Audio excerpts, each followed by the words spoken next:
오늘 우리는 성경에서 가장 아름답지만 때로는 가장 오해받기도 하는 한 권의 책, 솔로몬의 아가서를 함께 여행하고자 합니다. 이 여정을 시작하기에 앞서 잠시 마음을 열고 기도하는 시간을 갖겠습니다. 이 말씀이 여러분의 마음에 깊은 울림을 주고 하나님의 크신 은혜를 나누는 통로가 되기를 소망하신다면 이 영상을 공유하고 구독을 눌러주십시오. 여러분의 작은 행동 하나하나가 하나님의 사랑을 전하는 귀한 씨앗이 될 것입니다. 이 시간을 통해 여러분 모두에게 하늘의 평안이 가득하기를 축복합니다. 아가서는 단순히 한 남자와 한 여자의 사랑 노래가 아닙니다. 성경의 첫 구절은 이 노래를 노래 중의 노래, 즉 모든 노래 가운데 가장 위대한 노래라고 소개합니다. 성령님께서 직접 이처럼 특별한 제목을 붙이신 데에는 분명 깊은 뜻이 담겨 있을 것입니다. 저는 오늘 이 8장으로 이루어진 사랑의 서사시를 통해 우리를 향한 하나님의 마음, 그분의 뜨거운 사랑과 열망에 대한 주제들을 함께 탐구해보고자 합니다. 이전처럼 구절 하나하나를 체계적으로 해석하기보다는 책 전체를 관통하는 핵심적인 주제들을 따라가며 그 의미를 깊이 음미하는 시간이 될 것입니다. 왜 지금 우리는 아가서를 읽어야 할까요? 저는 지금 이 시대야말로 성령님께서 전 세계 교회를 향해 아가서의 메시지를 강력하게 드러내시는 때라고 믿습니다. 수많은 이들이 각기 다른 방식으로 이 사랑 노래를 가르치고 노래하고 있습니다. 시적인 언어 속에 담긴 하나님의 진심, 그분의 심장 소리를 듣고 있는 것입니다. 저는 예수님께서 교회를 향해 품고 계신 가장 위대한 사랑 노래는 아직 온전히 불리지 않았다고 확신합니다. 그리고 아가서의 모든 구절은 앞으로 탄생할 수많은 찬양과 노래의 영감이 될 것입니다. 각 구절마다 담긴 깊은 의미와 감동을 통해 성령님께서는 우리 시대에 맞는 새로운 사랑의 고백들을 이끌어내실 것입니다. 특히 마지막 때를 살아가는 교회는 하나님의 사랑과 그분의 아름다움에 대한 계시로 온전히 무장해야 합니다.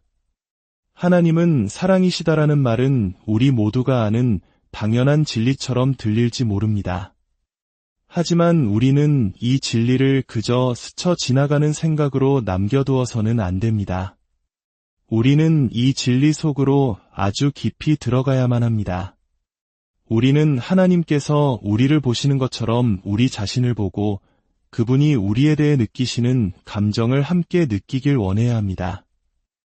이것이야말로 그리스도의 신부된 교회가 승리하는 삶을 살아가는데 필수적인 열쇠이기 때문입니다.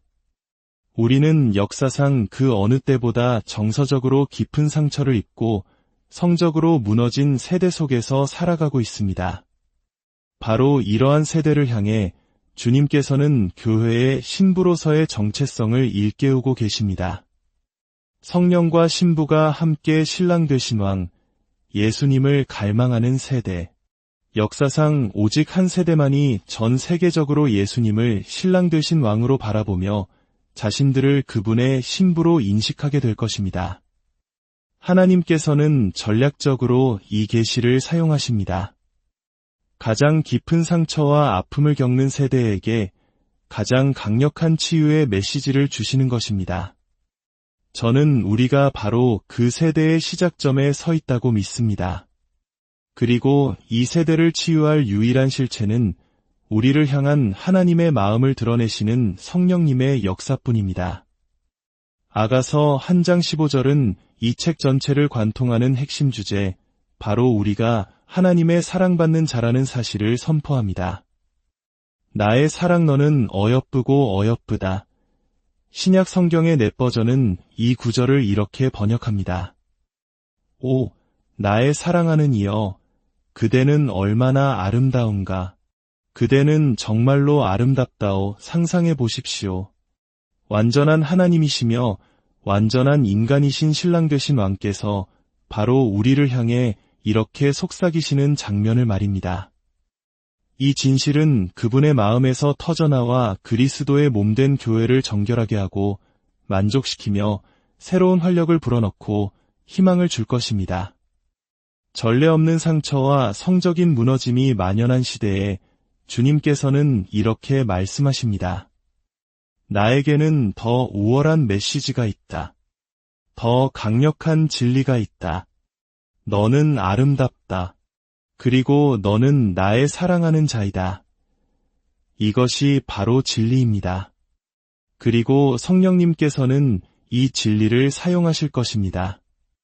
이 사랑 노래가 신랑 되신 왕의 마음에서 흘러나와 하나님의 백성에게 전해지고 그들이 이 노래를 수없이 다양한 방식으로 노래하게 될 때 그 안에 담긴 무한한 의미들이 우리 삶을 변화시킬 것입니다. 이것은 단순히 아가서에 나오는 시적인 표현만이 아닙니다. 신약 성경에서도 강력하게 선포되는 진리입니다. 사도 바울은 로마의 모든 성도, 즉 모든 믿는 자들을 향해 예언적으로 선포합니다. 여러분은 하나님의 사랑하심을 받은 자입니다. 이 진리가 가진 의미는 실로 방대합니다. 저는 교회가 아직 이 진리의 중요성을 온전히 깨닫고 집중하지 못했다고 생각합니다. 하지만 이제 그날이 우리에게 다가오고 있습니다. 교회가 의도적으로 이 주제를 깊이 파고드는 시대가 펼쳐지고 있습니다. 로마서 9장에서 바울은 호세아 선지자의 말을 인용합니다. 내가 내 백성 아닌 자를 내 백성이라 사랑하지 아니한 자를 사랑한 자라 부르리라. 하나님께서는 우리가 아직 그분의 백성이 되기 전부터 심지어 우리가 그 의미를 이해하기도 전부터 우리를 내 백성, 나의 사랑하는 자라고 선포하심으로써 우리를 진리 가운데로 이끄십니다. 우리는 단순히 그분의 백성이나 왕국의 종이 아닙니다. 그 이상입니다. 그분은 사랑받지 못하던 우리를 사랑받는 자라 부르십니다. 이것은 성경에서 가장 친밀하고 소중한 진리 중 하나입니다. 성령님께서는 지금 이 순간에도 당신을 나의 사랑하는 자라고 부르고 계십니다. 많은 이들이 아직 그 음성을 마음 깊이 듣지 못하고 있을지라도 이제 그 진리가 우리 심령 깊은 곳까지 파고드는 날이 오고 있으며 이미 시작되었습니다. 아가서 7장 10절에서 신부는 이렇게 고백합니다. 나는 내 사랑하는 자에게 속하였도다. 그가 나를 사모하시는구나. 이것이 바로 하나님과 우리 사이의 관계의 본질입니다. 서로가 서로에게 사랑하는 자가 되는 관계. 나는 그저 종이 아니라 그분의 사랑하는 자이며 그분 역시 나의 사랑하는 분이십니다. 이 관계의 본질을 깨달았을 때 그녀는 놀라운 진리를 선포합니다. 그의 열망이 나를 향하고 있구나. 우리가 그분의 사랑받는 자라는 사실을 깨달을 때 비로소 우리는 우리의 온전한 정체성과 운명을 발견하게 됩니다. 우리의 운명은 단순히 천국 시민이 되는 것을 훨씬 넘어섭니다. 우리의 위대함, 우리의 안전, 우리의 만족은 바로 이 진리 안에 있습니다. 그저 몇 가지 용어나 개념을 피상적으로 아는 것만으로는 부족합니다. 주님께서는 이 진리가 우리 마음의 언어가 되고 주님과의 대화 속에 자연스럽게 녹아들기를 원하십니다. 하나님의 사랑받는 자가 된다는 것은 어떤 의미일까요? 간단히 정의하자면 주님께서 그분의 백성을 애정 어린 기쁨으로 대하신다는 뜻입니다. 저는 이 진리가 제 삶에 처음으로 와닿았던 순간을 잊을 수 없습니다. 20대 시절 하나님께서 저를 단지 용서하시는 것을 넘어 실제로 저를 보며 기뻐하신다는 사실을 깨달았습니다. 처음에는 두려웠습니다. 만약 내가 이것을 믿었는데 사실이 아니라면 어떡하지? 하지만 곧 반대로 생각하게 되었습니다. 만약 이것이 진실인데 내가 믿지 않는다면 내 인생은 얼마나 큰 비극일까? 성경을 통해 저의 연약함 속에서도 하나님께서 애정 어린 미소로 저와의 관계를 기뻐하신다는 진리가 제 마음을 만지기 시작했습니다. 제가 성숙해졌을 때뿐만 아니라 성장해 나가는 그 여정 속에서 말입니다. 이 깨달음은 제 삶을 완전히 바꾸었습니다. 죄와 실패를 발견했을 때 주님으로부터 도망치는 대신 그분께로 달려가게 되었습니다. 저와의 관계를 기뻐하시는 그분의 품이 유일한 안전한 피난처임을 알았기 때문입니다. 그것뿐만이 아닙니다. 그분은 우리의 가치를 즐거워하십니다. 우리는 그분에게 매우 소중한 존재입니다. 그분은 우리 안에서 보시는 아름다움을 누리십니다. 물론 그 아름다움은 그분으로부터 온 것입니다. 하나님 자신이 소유하신 바로 그 아름다움을 우리에게 나누어 주시고 우리 안에서 그 아름다움을 보며 기뻐하십니다. 사랑받는 자라는 이 사랑 노래의 지배적인 메시지는 당신의 삶을 변화시킬 것입니다. 대부분의 사람들은 이 진리를 서서히 깨닫게 됩니다. 저 역시 그랬습니다. 하지만 시간이 지나면서 이 진리는 우리 안에 쌓여갈 것이고 결국 우리를 변화시킬 것입니다. 우리는 새로운 안경을 쓰고 성경을 읽게 될 것이며 창세기부터 요한계시록까지 그분의 사랑받는 자가 된다는 것이 어떤 의미인지 발견하게 될 것입니다. 수많은 사람들이 수년간 진실하게 하나님을 사랑하고 성경을 잘 알면서도 이 진리를 깊이 체험하지 못하는 경우가 많습니다. 왜냐하면 이것은 완전히 새로운 패러다임, 새로운 관점이기 때문입니다. 저는 거의 30년 동안 아가서를 가르치면서 수많은 간증을 들었습니다. 남녀노소를 불문하고 그들의 반응은 항상 같았습니다. 하나님께서 나를 기뻐하신다니, 내가 그분의 아름다움을 소유했다니, 그분과 내가 관계를 즐긴다니, 정말 믿을 수가 없어요. 이것은 모든 것을 변화시킵니다. 네, 맞습니다. 이 진리는 모든 것을 변화시킵니다. 어떤 이들은 이런 사랑 노래는 여성들에게나 어울린다고 생각할지 모릅니다. 하지만 제가 분명히 말씀드리건대 강인한 남성들 역시 이 메시지를 사랑합니다. 왜냐하면 인간의 영혼은 사랑받기 위해 창조되었기 때문입니다. 아무리 근육질의 몸을 가졌고 수많은 액션 영화를 봤다 할지라도 모든 인간은 사랑받기를 갈망합니다. 그리고 사랑하기를 갈망합니다. 그것이 바로 인간 마음의 핵심입니다. 아가서는 단순히 솔로몬 왕과 그의 신부 사이의 사랑을 묘사하는 자연적인 해석을 넘어섭니다. 물론 결혼의 아름다움을 보여주는 훌륭한 책이기도 합니다. 하지만 더 깊은 차원에서 이것은 왕이신 예수님과 그의 신부인 교회에 대한 영적인 해석을 담고 있습니다. 교회의 역사상 대부분의 주석가들은 신랑 되신 예수님과 그분의 신부의 관계에 초점을 맞추어 왔습니다. 놀랍게도 아가서는 성경의 다른 어떤 책보다도 많은 주석서가 쓰인 책 중 하나입니다. 시편이나 요한복음과 함께 가장 많이 연구된 책 목록의 최상단에 있습니다. 물론 우리는 모든 감각적인 함의를 거부해야 합니다. 이것은 예수님이 누군가의 남자친구가 되어 데이트를 하는 것과 같은 이야기가 결코 아닙니다. 어떤 이들은 묻습니다. 정말로 예수님이 아가서에 계신가요? 예수님께서는 성령께서 오셔서 자신을 영화롭게 하실 것이라고 말씀하셨습니다. 그리고 성경의 모든 책은 성령의 영감으로 쓰였습니다. 성령께서 영원히 남을 성경의 한 권을 쓰시면서 궁극적으로 예수님에 대해 이야기하지 않으셨다는 것은 상상할 수 없는 일입니다. 엠마오로 가는 두 제자에게 나타나신 예수님은 모든 성경을 들어 자신에 관해 설명하셨습니다. 그분께서 아가서를 펴셨을 때 자신에 대해 무엇이라고 말씀하셨을지 궁금하지 않으십니까? 아마 미소를 지으시며 말씀하셨을 겁니다. 너희는 아직 내가 누구인지 온전히 알지 못하지만 언젠가는 알게 될 것이다. 아가서를 읽을 때 우리는 몇 가지 중요한 주제에 주목해야 합니다. 첫째, 하나님의 감정입니다. 이 책에서 성령님은 하나님의 인격의 감정적인 측면을 강조하십니다.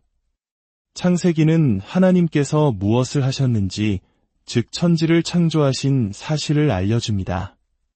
로마서는 그분께서 십자가에서 무엇을 성취하셨는지 그 결과를 알려줍니다.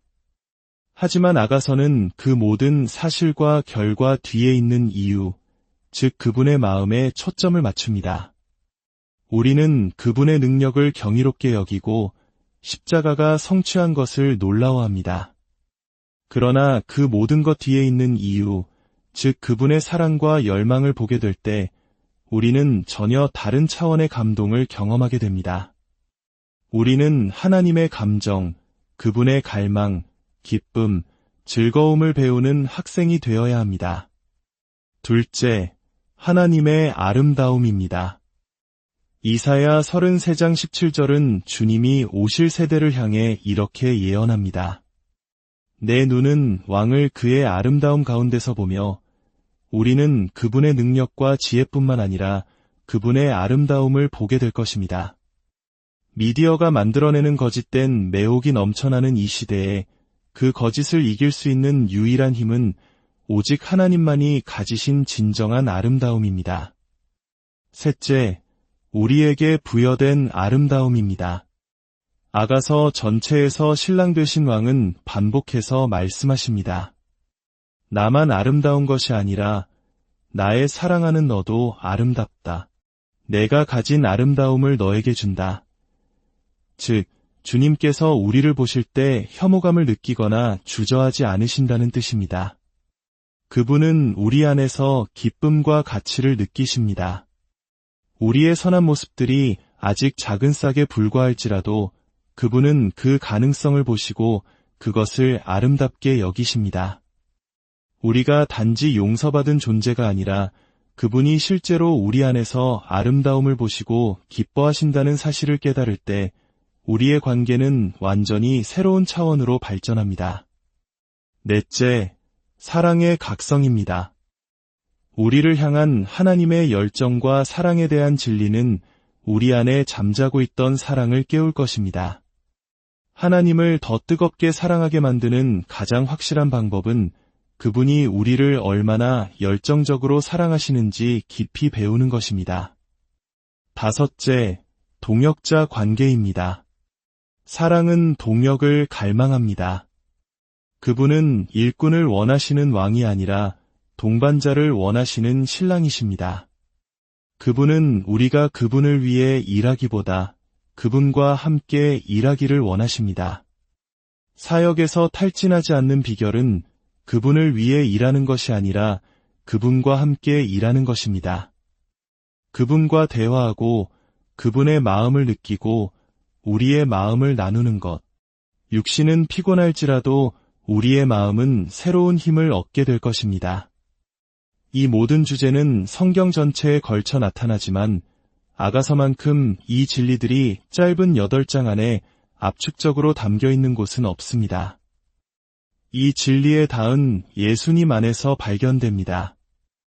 아버지 하나님께서는 2번에 걸쳐 하늘에서 아들을 향해 우레와 같은 소리로 선포하셨습니다. 너는 내 사랑하는 아들이다.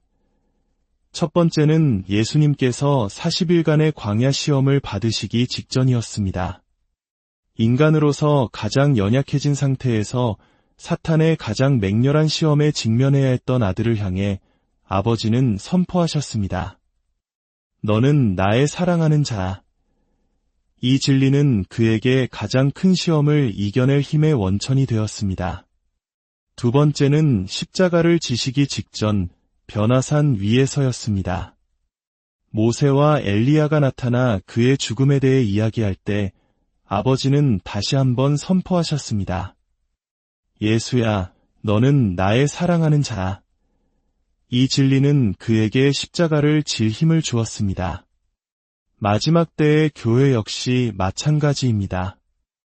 우리는 역사상 그 어느 때보다 치열한 유혹과 박해에 직면하게 될 것입니다. 예수님께서 광야의 시험과 십자가의 고난을 이겨내게 한 바로 그 진리, 즉 우리가 하나님의 사랑받는 자라는 진리가 우리에게도 동일한 힘을 줄 것입니다. 우리의 정체성, 우리의 운명, 우리의 위대함과 만족의 비밀은 바로 우리를 향한 아버지의 말씀, 아들의 말씀 속에 있습니다. 우리는 다른 사람의 인정이나 평가에서 우리의 가치를 찾으려 하지만 우리의 진정한 정체성은 오직 하나님의 입에서 나옵니다. 요한복음 15장에서 예수님은 말씀하십니다. 아버지께서 나를 사랑하신 것 같이 나도 너희를 사랑하였으니 하나님께서 예수님을 대하시는 바로 그 방식으로 우리를 대하신다는 것입니다. 에베소서에서 바울은 우리가 사랑 안에서 택함 받았으며 그 사랑하시는 자 안에서 받아들여졌다고 말합니다. 우리는 단순히 왕 안에서 받아들여진 것이 아니라 사랑받는 자라는 관계의 본질 안에서 받아들여진 것입니다. 우리의 정체성에 대한 사탄의 주된 공격은 바로 참소입니다. 그는 우리가 하나님의 사랑받는 자가 아니라고, 너무 멀리 왔다고, 너무 늦었다고 속삭입니다. 그러나 아가서의 진리는 그 모든 거짓말을 깨뜨리는 강력한 무기가 됩니다. 사도 요한은 자신을 5번이나 주께서 사랑하시는 그 제자라고 칭했습니다. 다윗은 죄와 타협 속에서 헤매다가 구원받은 후 하나님께서 자신을 건지신 이유가 단지 회개했기 때문이 아니라 하나님께서 나를 기뻐하시기 때문이라고 고백했습니다. 예레미야 선지자는 이스라엘이 가장 혹독한 징계 아래 있을 때조차도 하나님께서 그들을 나의 사랑하는 자, 내 영혼에 지극히 사랑하는 자라고 부르시는 것을 들었습니다. 아가서는 우리를 향한 하나님의 심장이 터져나오는 것과 같은 책입니다. 너는 나의 사랑하는 자이다. 나는 내 것이고 너는 내 것이다. 영원히 함께하자. 이것은 단지 영원에 대한 약속이 아닙니다. 지금 이 순간 당신은 그분의 사랑하는 자이며 그분은 당신의 사랑하는 분이십니다. 이 말씀을 듣는 모든 분들의 삶 가운데 하나님의 사랑이 깊이 뿌리내리기를 기도합니다. 당신은 혼자가 아닙니다. 당신은 하나님의 사랑받는 소중한 자녀입니다. 그 진리 안에서 참된 자유와 평안을 누리시기를 주님의 이름으로 축복합니다.